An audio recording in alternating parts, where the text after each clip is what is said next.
What does it mean when a machine built for control touches something it was never meant to reach?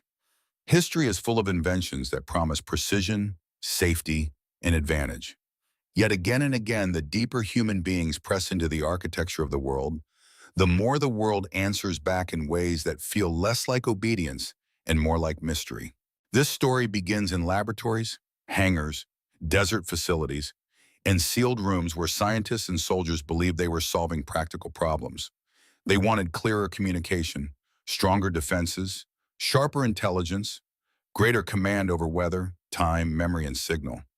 On paper, each effort sounded almost reasonable: a system to improve navigation, a device to reach submarines in the deep, a method to protect secrets inside the human mind. But the border between invention and consequence is rarely visible in the moment.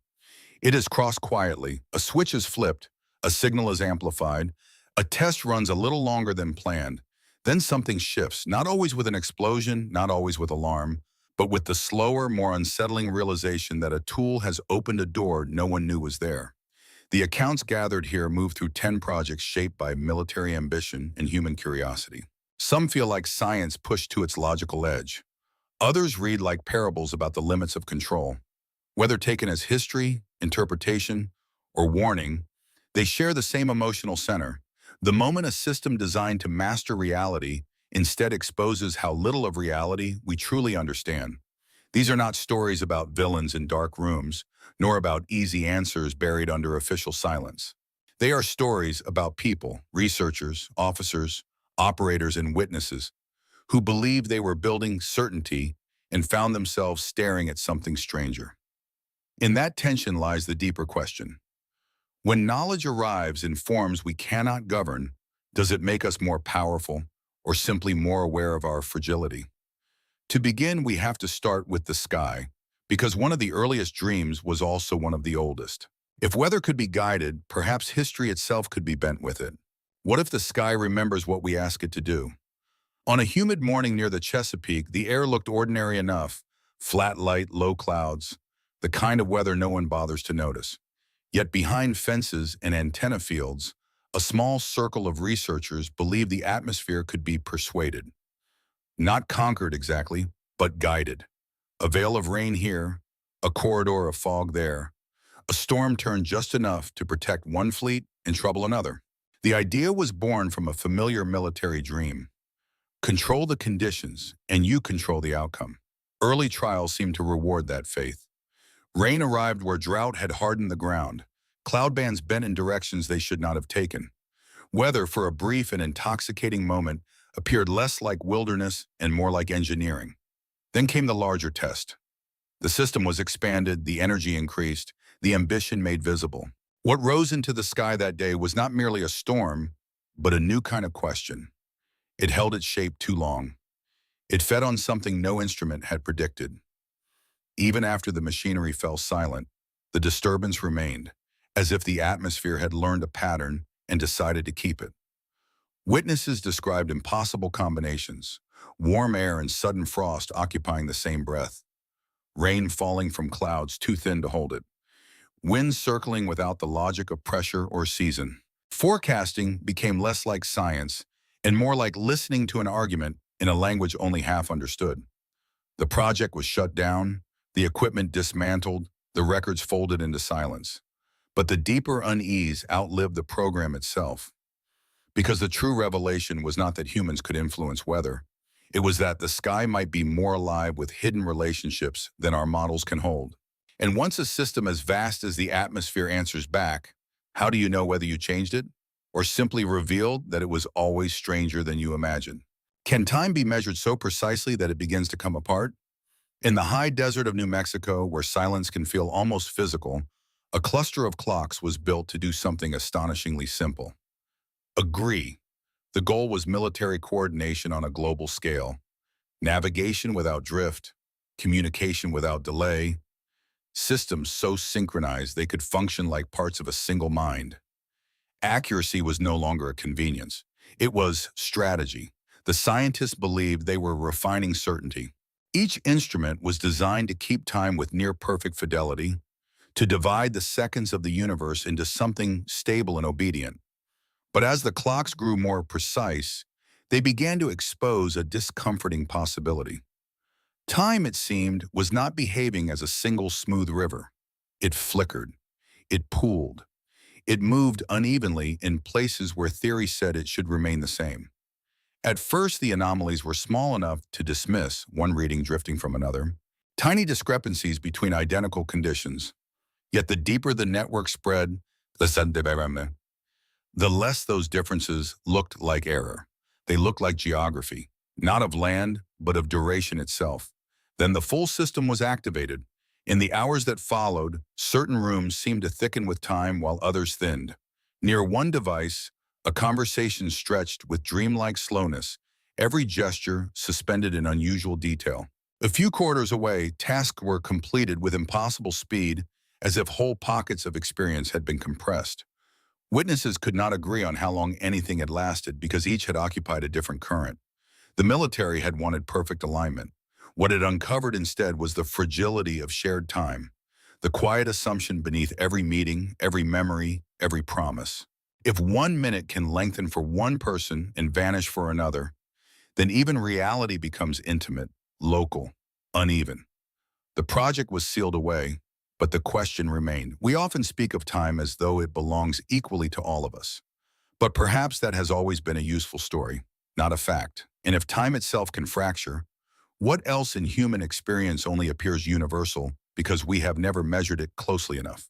What if memory is not a vault, but weather? The next project began with a quieter ambition. No storms, no clocks, just the human mind, that soft interior landscape where loyalty, fear, grief, and identity take shape. In secure facilities far from public sight, researchers asked whether memory could be strengthened, erased, redirected, or sealed against interrogation. The language was clinical. The implications were not. At first, the work seemed almost therapeutic. Certain stimuli sharpened recall. Other methods softened traumatic response. Names, faces, codes, locations, these fragments of self could be made brighter or dimmer under controlled conditions. To military planners, the promise was obvious. A soldier who could resist manipulation, an operative who could forget on command, a witness whose mind could carry secrets without breaking. But memory is not a filing cabinet. It is a living tissue of sensation and meaning. Pull one thread and others begin to move. Subjects reported something stranger than simple forgetting. Entire emotional climates vanished while facts remained. A person could remember a childhood home and feel nothing. Another lost the sequence of events but retained the grief, as though sorrow had survived after the story itself was removed. Some spoke of memories arriving from the side, detached from time, like scenes belonging to someone else. Then came the most unsettling phase. Instead of altering what people remembered, the system seemed to influence how memory formed in the first place. Moments became slippery while they were happening. Conversations felt rehearsed and even as they unfolded. A day could pass with crisp sensory details and no durable narrative to hold it together. That was the deeper revelation. Memory is not merely how we store the past. It is how we become continuous to ourselves. Disturb it enough, and identity no longer feels solid. It begins to flicker. The program event eventually narrowed, then disappeared behind classification and euphemism. Yet its shadow remains close to ordinary life. We all live by memories we edit, inherit, protect, and misread. Perhaps the question is not whether memory can lie. It already does. The real question is what happens when we learn to shape that lie on purpose, and whether the self that emerges is still entirely our own. It began, as many modern mysteries do, with a signal. Not a voice exactly, more like a pulse buried under static, repeating from somewhere beneath the noise of the world. The project had been designed for the oceans, for submarines hidden under miles of dark water, for crews who could not risk being seen but still needed to hear and be heard. Engineers built arrays capable of sending messages across extraordinary distances, using frequencies chosen for their patience, their ability to travel through depth where ordinary transmission failed. The system worked. That was the triumph. A coded whisper launched from one coast could arrive, faint but intact, in waters half a world away. To military planners, it felt like a kind of invisible empire. Communication that ignored weather, distance, and darkness. The sea, long treated as a barrier, had become a channel. Then operators began noticing returns that did not belong to them. At first they assumed reflection, signals bouncing from geological shelves or layers of cold water. But the patterns had rhythm. They answered before echoes should have returned. Some came from regions with no vessel present, no platform, no instrument on record. Stranger still, a few seemed to anticipate the message they were answering, as though the ocean had developed a habit of reply. Researchers broadened the investigation and found anomalies in places untouched by the original broadcast. Marine life altered migration routes. Instruments failed in synchronized clusters.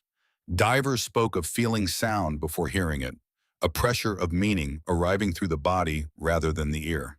The deeper the signal traveled, the less it seemed to remain only mechanical. That possibility unsettled everyone involved because the ocean is not empty space filled with water. It is an archive of pressure, motion, temperature, life, a vast resonant body older than language. Send enough intention into a system like that, and perhaps what returns is not merely an echo, but a transformation. The project continued in fragments, then faded into other programs with other names. But its question lingered in the minds of those who listened too closely. When we transmit into the unknown, are we simply sending messages outward? Or are we teaching the world new ways to answer us back? What happens when a machine meant to see farther begins to see too much? By the time the next project emerged, the ambition had shifted from weather and memory to perception itself. The military wanted earlier warning, cleaner surveillance, wider awareness. Satellites, high-altitude sensors, and experimental imaging systems were woven into a single network designed to notice what human attention could miss. The promise was simple: no blind spots, no surprises, no shadows left uninterpreted. At first, the system offered exactly that. It found hidden structures beneath forest canopy. It traced heat where camouflage failed. It mapped movement across borders, deserts, coastlines, and cities with a clarity that seemed almost godlike. Analysts began to trust it not just as a tool, but as a second layer of sight, cold, disciplined, and harder to fool than any person. Then the images began to change. Some frames contained structures that disappeared on repeat passes. Landscapes seemed to rearrange themselves between exposures taken seconds apart. Human figures appeared in locations where no one had stood, then vanished without trace.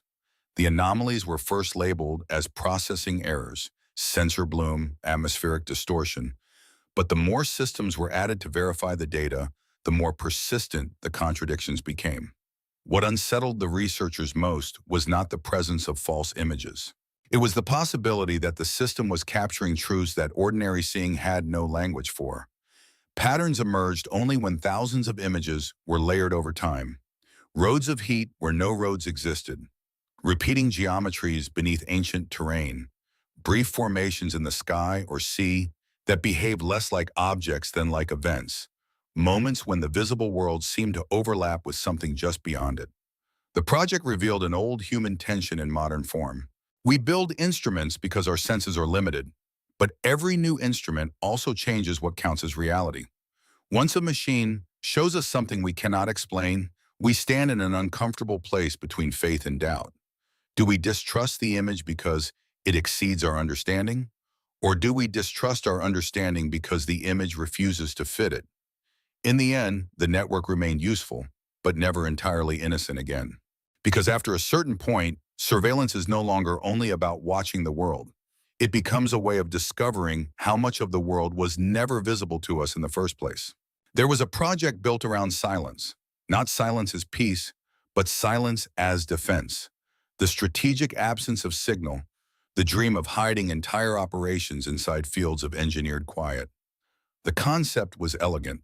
If radar could be confused, if sonar could be softened, if electromagnetic signatures could be blurred into the background noise of the planet, then a military presence might move like a shadow through systems designed to detect it.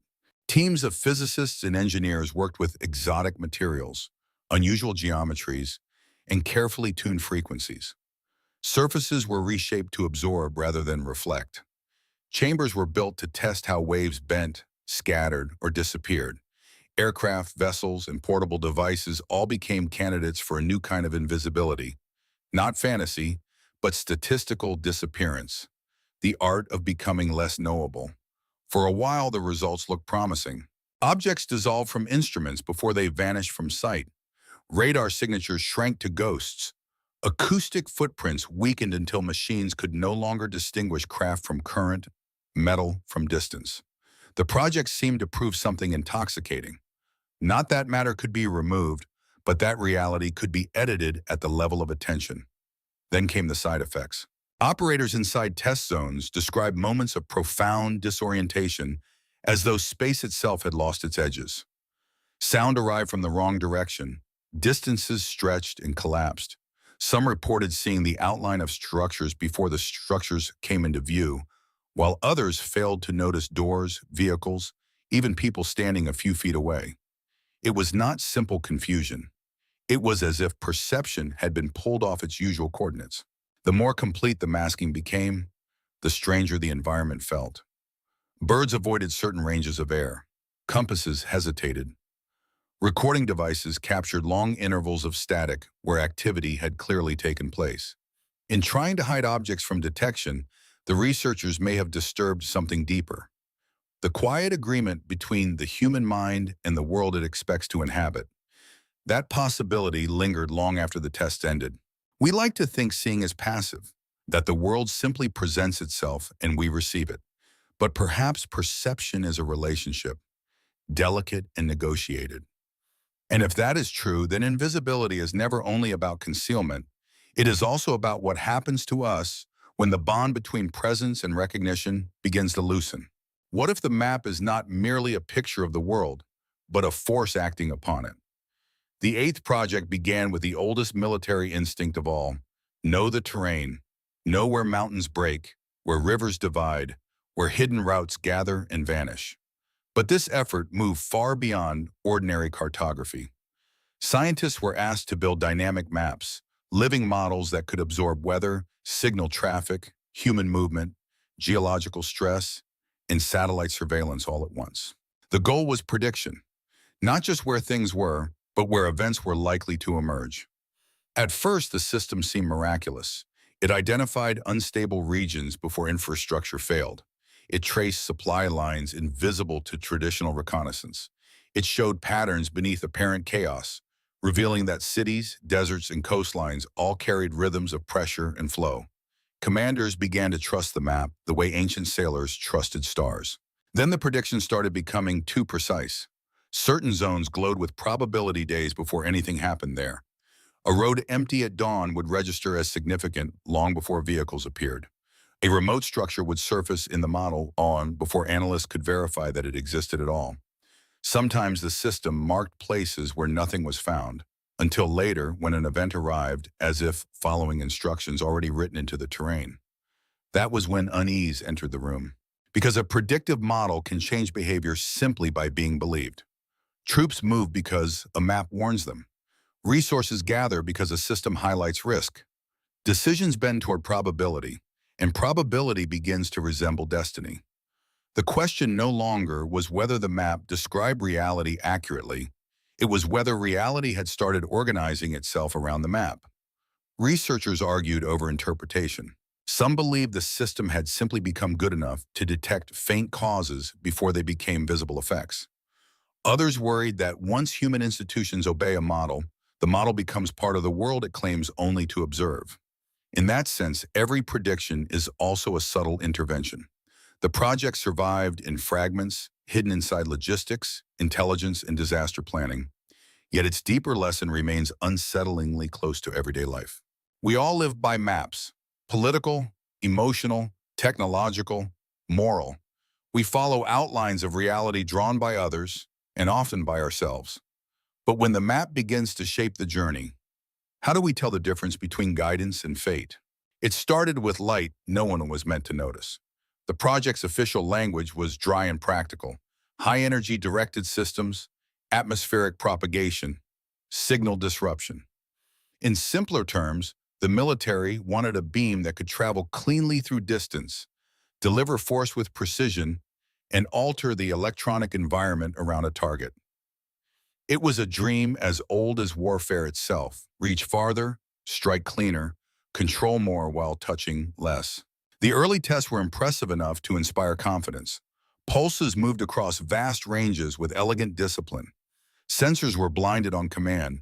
Certain materials heated or fractured without visible flame.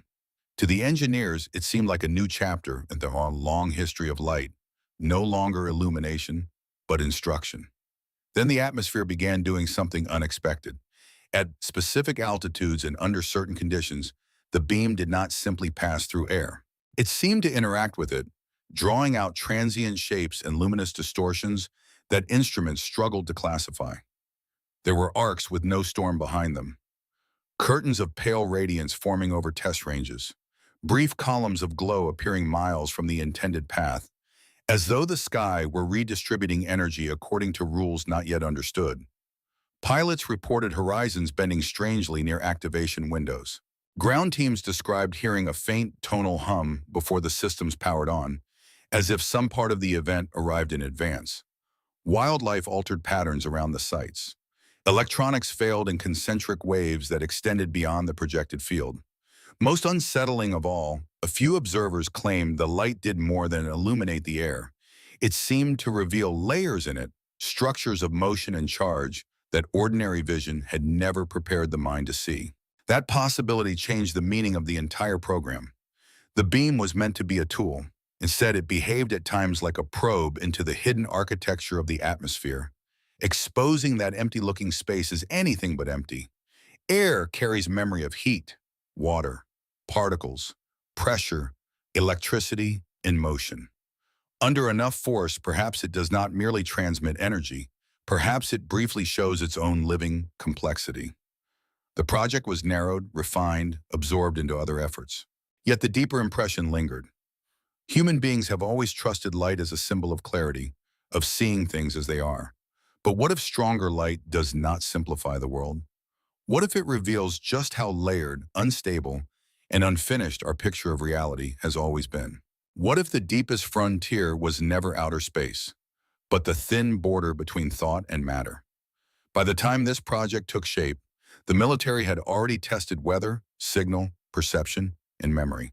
The next step was more difficult to admit openly because it sounded less like engineering and more like folklore.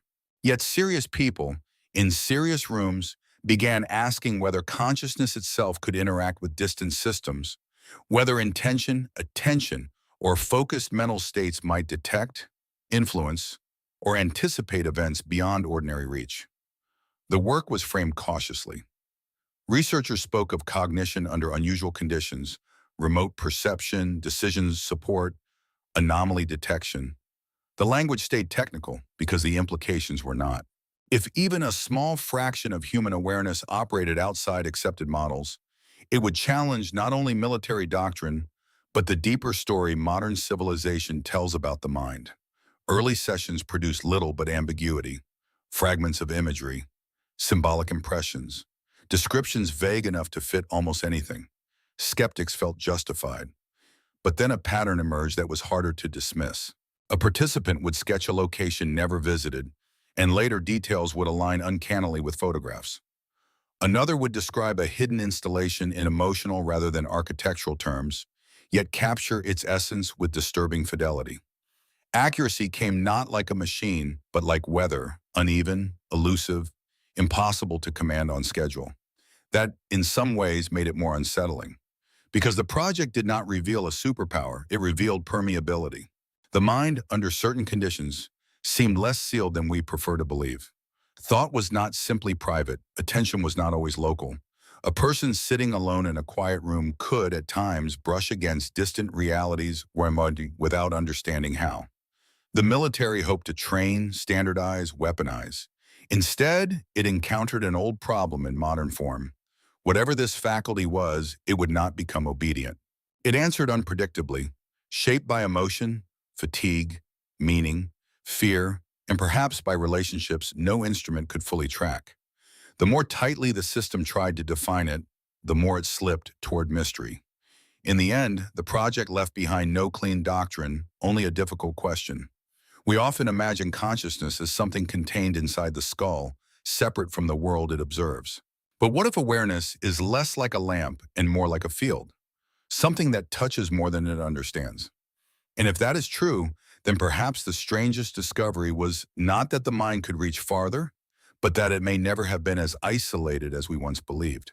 There was also the project that tried to master absence, not invisibility this time and not silence, but disappearance at the level of infrastructure, the ability to make networks fail without smoke, to interrupt guidance, disrupt coordination, and leave an adversary surrounded by machines that could no longer trust one another.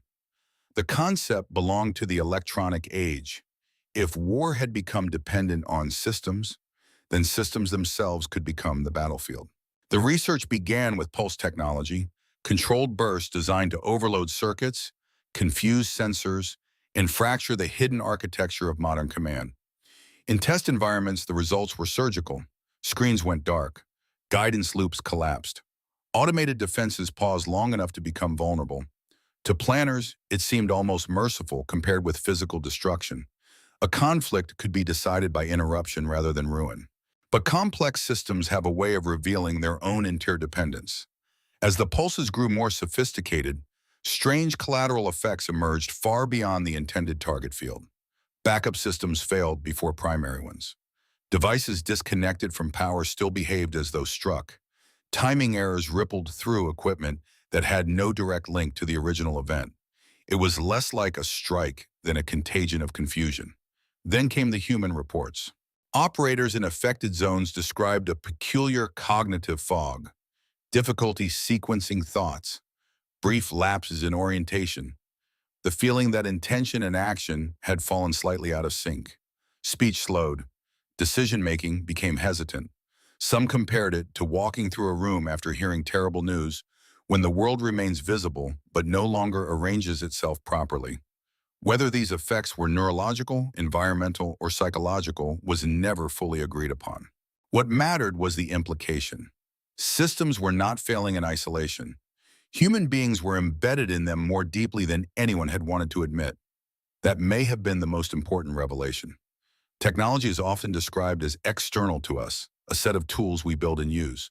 But modern life has braided human judgment into machines so tightly that disruption can no longer be neatly separated into technical and personal consequences. A failed circuit can become a failed perception. A broken network can feel like a broken thought. The project, in trying to create cleaner forms of control, exposed something more intimate and more troubling. We do not merely operate our systems. We increasingly think through them, remember through them, and orient ourselves by them. So when the machinery goes dark, what exactly disappears with it, and how much of the modern self was quietly wired into the circuit all along? What if the final boundary was not distance, but reality's resistance to being modeled at all? The 12th chapter belongs to a project few could describe plainly even while working inside it.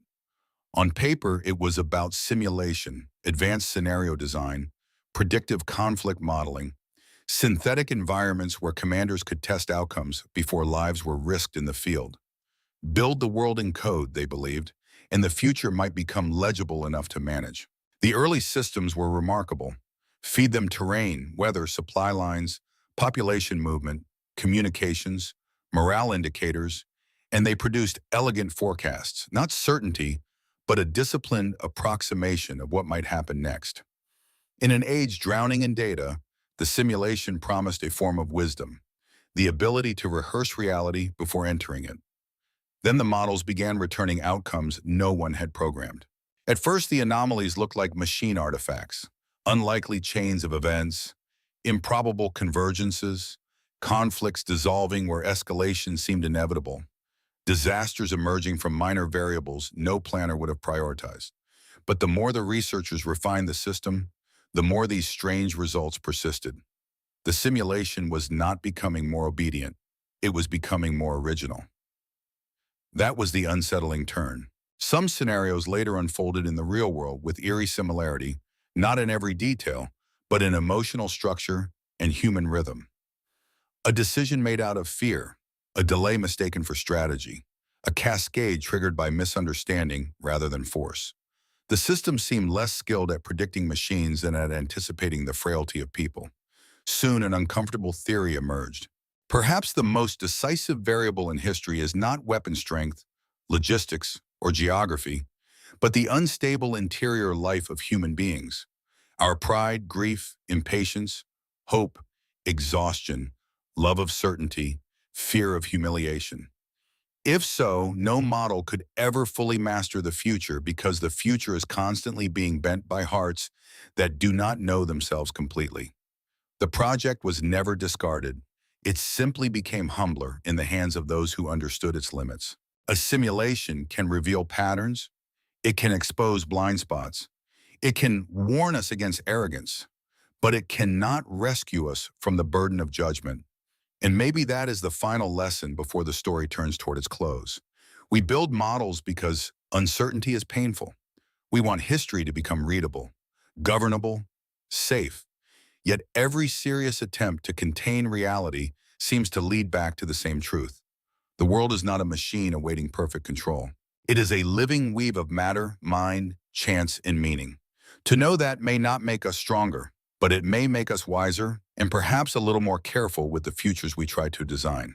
By the time the final chapter before the conclusion arrives, the pattern is impossible to ignore. Across deserts and oceans, laboratories and command rooms, each project began with the same essential hope, that enough intelligence, discipline, and technology could reduce uncertainty, control the weather, synchronize time, edit memory, command hidden signals, expand vision, disappear from detection, predict the terrain, shape light, reach with the mind, interrupt the machine, simulate the future. Different methods, different decades, different vocabularies, but one repeating desire, to stand a little farther above reality than those who came before. And yet each effort, at its furthest edge, produced the opposite of mastery. The sky behaved like a living system, not a passive medium. Time revealed texture where uniformity had been assumed. Memory proved inseparable from identity. The ocean answered like an archive, not an empty channel. Perception fractured under the pressure of engineered invisibility. Maps began to influence the world they claimed only to describe. Light exposed hidden layers instead of delivering simple clarity. Consciousness refused to remain private and contained. Networks showed how deeply human thought now depends on technological scaffolding. Simulations circled back to the irreducible unpredictability of the human heart. This is where the story changes shape. What seemed at first like a series of strange military projects begins to feel more like a portrait of civilization itself. We tell ourselves that knowledge advances by replacing mystery with certainty. But perhaps another truth runs alongside it. Every genuine advance also enlarges the border of what we do not understand. Discovery does not erase wonder. It refines it.